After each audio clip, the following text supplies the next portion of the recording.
Nathan, it's always difficult after a defeat, but what an ending to that game, and how devastating is that this afternoon? Yes, look, it's disappointing in the context of everything. Look, couldn't really do too much about the first goal. It's a wonderful strike, but I thought we dominated the game for 80-90% of the game. I thought we had enough chances to have put the game to bed, but when it wasn't, and then when you don't defend properly late on, it's cost us. But look, in terms of performance levels, couldn't really moan too much because I felt we had enough chances. We had a few cleared off the line, we had a penalty shout there, keepers made an unbelievable save from Jack Stacey, and look, I felt we were the better side, but they scored two, we scored one.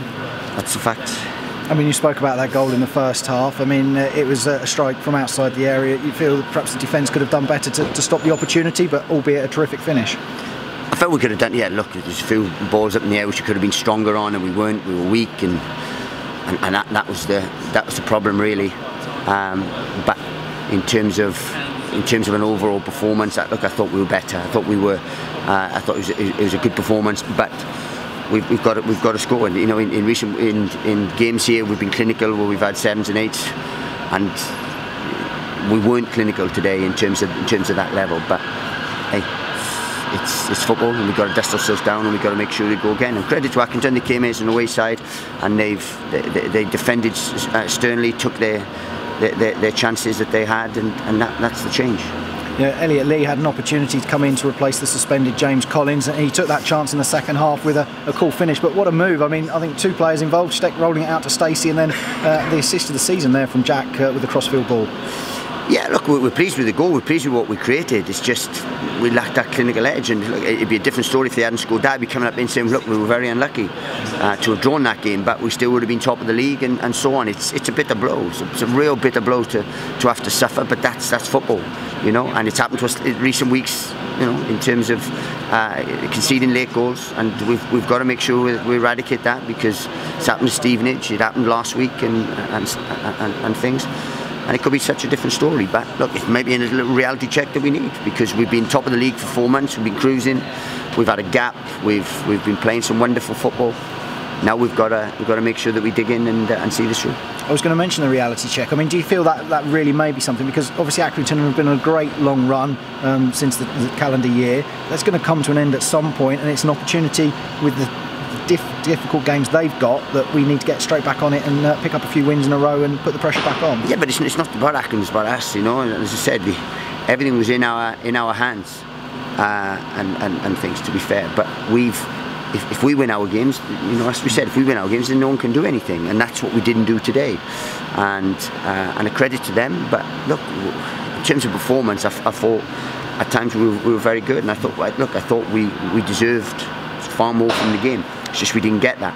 So if we didn't deserve anything from the game, and we didn't play well, I'd be slightly more worried. But look, we've got to go away. We've got 2 away games now where we've got to pick points up on the road, and then we come back in, and you know we'll have 8 games to go where it'll be a rousing 8 games. I mean, it certainly is a big week, isn't it, with those 2 away games, and it's important not to slip up further and give hope to those sides below us. Yeah, of course, but that happens in lots of people. We've got to win the games. Others have slipped up today, and so on, and it's going to be tense till the end of the season. What we've got to do is we've got to try and win games. We've tried to win this game today. We made positive changes to try and win the game, and then look, they've shot from 25 yards, and it's trickled in the corner.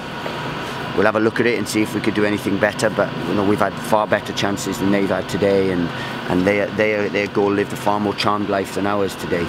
So I can't be too down with the performance, but the result is the thing that I've got to swallow.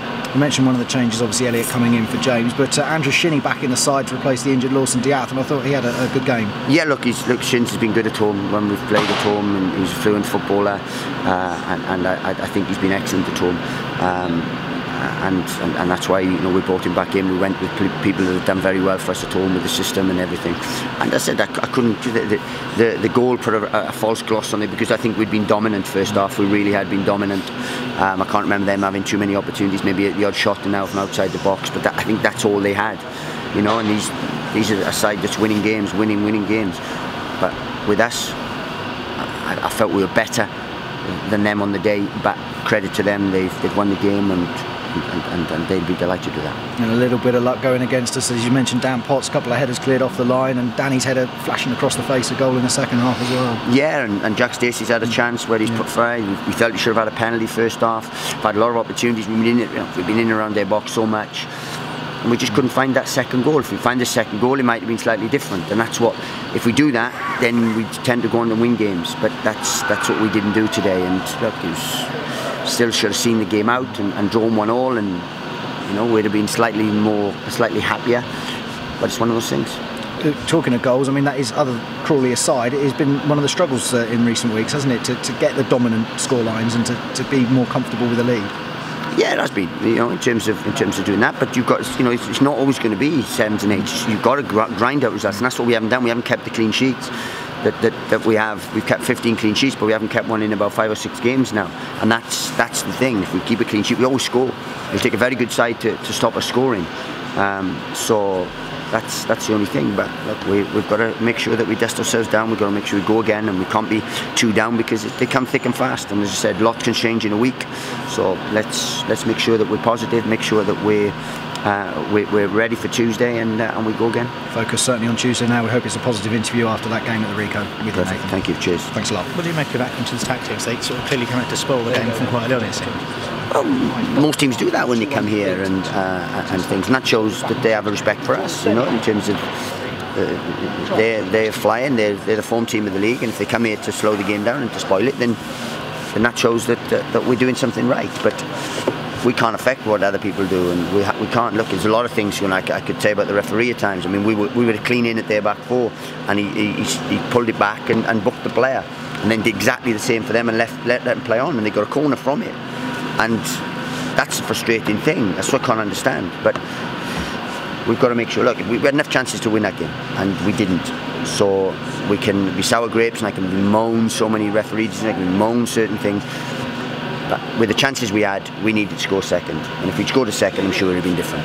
And when you saw McConville score, obviously taunted the fans a bit and ran past the dugout. Were you surprised he wasn't maybe seeing a yellow for that? Because Hilton has been in the past for those kind of... Well, those are the kind of things we pick up. And look, he showed massive disrespect, but if he's that good a player, then fair enough. And he's in good form. When people come here, we've beaten these by 4s and stuff like that, and we've shown them far more respect than they've shown us.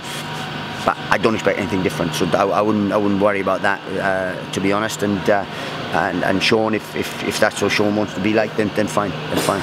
And when you see the players celebrating at the end, obviously, of their fans, can you kind of use that as motivation of going forward for the next? Well, we will, because I said that feeling and things, and as I said, we had it at the end of last year where that sickening feeling of losing the game really late in the thing. Now we have a little bit more opportunity. We've got 10 games to go, so we can use that feeling to motivate us and to move forward. But look, we're a good side. We have been a good side. We've been in good form. We've been top of the league for the majority of the season. We've lost it today, and credit to Accrington, but there's still 10 games to go. So we know we've got a good side, and we've just got to make sure we prove that. Okay.